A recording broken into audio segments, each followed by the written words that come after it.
Hello everybody, Craig Birnbach here, and welcome to another edition of my video blog, Birnbach's Always Right. Today I want to talk about Cleveland Browns wide receiver Josh Gordon, who was suspended for an entire season for failing yet another drug test. We'll get back to the another part in a moment. And I got to tell all you people out there that are trying to defend Josh Gordon, stop. And all you people out there that are sitting there and using the Ray Rice 2-game suspension for domestic violence as evidence that the Josh Gordon suspension is over the top and wrong, stop.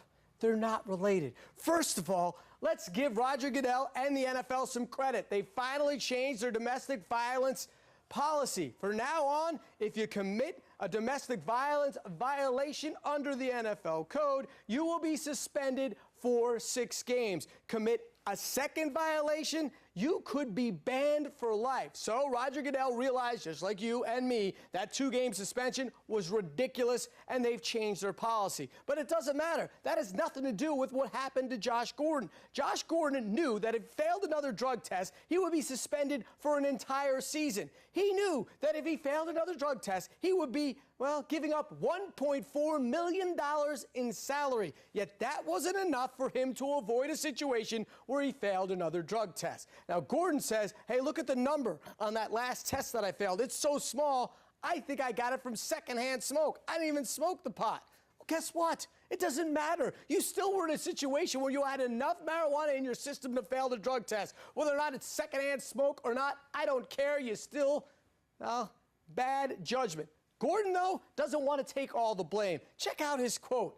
I'm very disappointed that the NFL and its hearing office didn't exercise better discretion and judgment in my case. Hey, Gordon, you're in no position to question anybody's judgment or discretion when it comes to your case, because it's your fault you failed.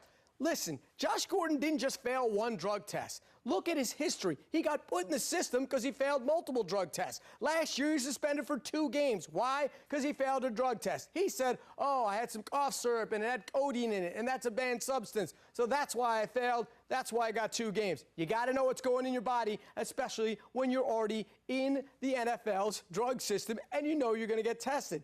First time Josh Gordon really got in trouble for marijuana, back in college. He was at Baylor, didn't fail once, failed multiple drug tests, and therefore was suspended indefinitely by Baylor. He ended up transferring to another school and then deciding, heck, I'm going to the NFL. And that's where it looked like he turned his life around, because he's a heck of a football player. Last year, led the NFL in yardage receiving. That's awesome. But you know what? You might have a problem, because you continually make bad decisions when it comes to drugs. Look, the argument that marijuana shouldn't be on the banned substance list, it's probably a good one. I'm not going to argue with that. I live in Oregon, where in just a few months, they might pass the law to make marijuana legal. Right up the road in Washington, it is legal. But it doesn't matter, because Josh Gordon, you live in the NFL's rules, in their nation, and it tells you you cannot smoke pot. And especially when you get put in the system, and if you fail another drug test, you're going to forfeit an entire year's salary and an entire year of your career. And the only person to blame for that is you, Josh Gordon. And how do I know that? Well, that's simple. Birnbach's always right.